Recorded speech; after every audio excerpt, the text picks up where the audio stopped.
and welcome to First English High School Online Studies. Today we will be learning in detail chapter number 3 of English Standard 6. The name of the chapter is An Autobiography of a Great Indian Bustard. So start with introduction. Student, what do you mean by autobiography? An autobiography, let's break into 3 parts: auto, bio and graphy. What auto means? Self, something which is done automatically. Bio means life. Biology, study related to life. So bio means life. Then graphy. Graphy means writing. So if we connect all 3 words with their meanings, we will get word autobiography, which means self-life writing. So word autobiography means something written about someone by himself. So autobiography of a great Indian bustard is a story of a great Indian bustard which is written by himself. So it is narrating his or her own story in his own word or in his own voice. So let's start the lesson. Which is the heaviest flying bird in India? Well friends, it's me, the great Indian bustard. So here the great Indian bustard is introducing itself by making a question that, do you know which is the heaviest flying bird in India? It's me, the great Indian bustard. It says that it has 30 different names in various Indian languages, and in Marathi it is known as Malduk or Hoom, and it further describes itself that it has got a long white neck with brown wings, tall yellow legs and a black cap. It looks like cap in appearance, but actually that is feathers on its head. My wife Mrs. Bustard is smaller and slimmer. Now it is comparing. Here the writer wants to know that there is a difference between male bustard and female bustard. So male bustard is differentiating itself from female bustard by introducing its wife. It says my wife Mrs. Bustard is smaller and slimmer. So the male bustard is taller than female bustard usually, and female bustard is slimmer than male bustard. The male bustard has a white neck while a female bustard don't have white neck. Now it also telling its eating habits that it eats snakes, lizards, small fruits and berries. And it also tells us that grasshoppers and beetles are its favorite food. Now in the next paragraph, it has described how it reproduce or give birth to its new ones. It tells that during the rainy season they all gather at their favorite grassland where people don't disturb them, because people usually live in urban areas and grassland are usually left barren. So it telling that they find peace in grassland, and during the rainy season they all gather there. They dance and enjoy the fresh air and special weather. And he tells that it has a pouch below its neck where it gulping the air. Gulping means slowing quickly. He collects air in his neck and then it helps to make a resonating sound. Resonating means a loud, deep and clear sound that continues for a long time. The cow does hoom. It also produces same sound like a cow, hoom.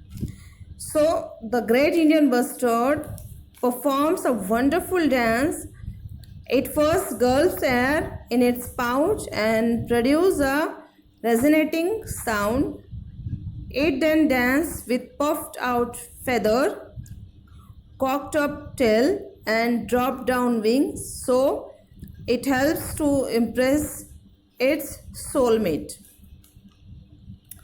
Next, Bustard tell us that they don't build nest. Mother give rise only one egg at a time.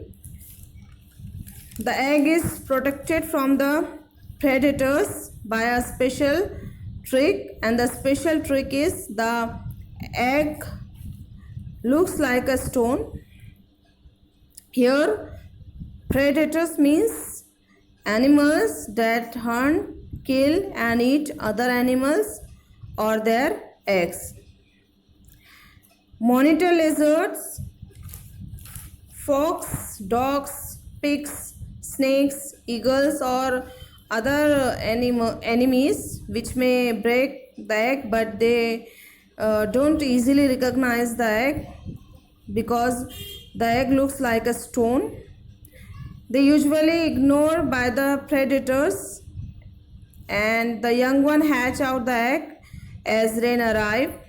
There's plenty of grass, fresh food for its family, and hence the young ones is taking care for nearly 1 year. Then only the mother leaves the bird free. Last paragraph, the bird introduced Dr. Salim Ali. If you don't know about Dr. Salim Ali, Dr. Salim Ali is Indian ornithologist. Ornithologist means a person who studies about birds. Dr. Salim Ali is also known as Birdman of India.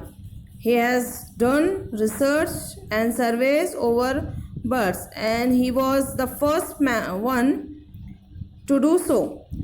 Therefore, Bustard calling him his friend.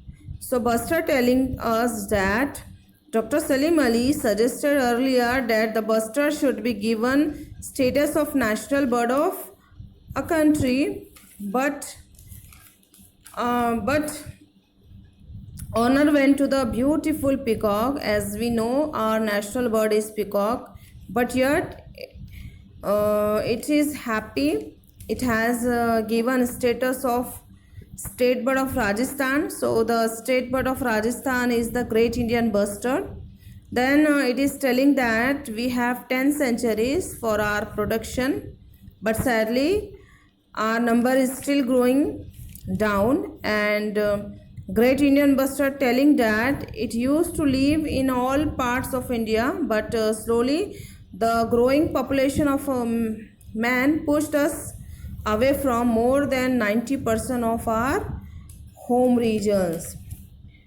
They are afraid of hunters that they killed just for fun, and they also die due to electric power lines while flying.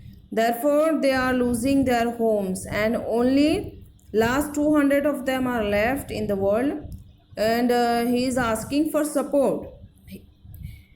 It asks, can you help us? So great Indian bustard, give us some suggestion how we can help him. He is appealing that we should help him for conserve his population so that they don't die. So for that we should build more sanctuaries and appeal to the leaders and talk to teachers and parents about this matter and make posters and drawing to create awareness. And most of it, we should not exploit our environment so that these animals or these birds can live and their natural habitat is not destroyed. Like we have our homes and their home is environment. So do good care of the environment as much as we can, so that these animals do not lose their home and their future will safe.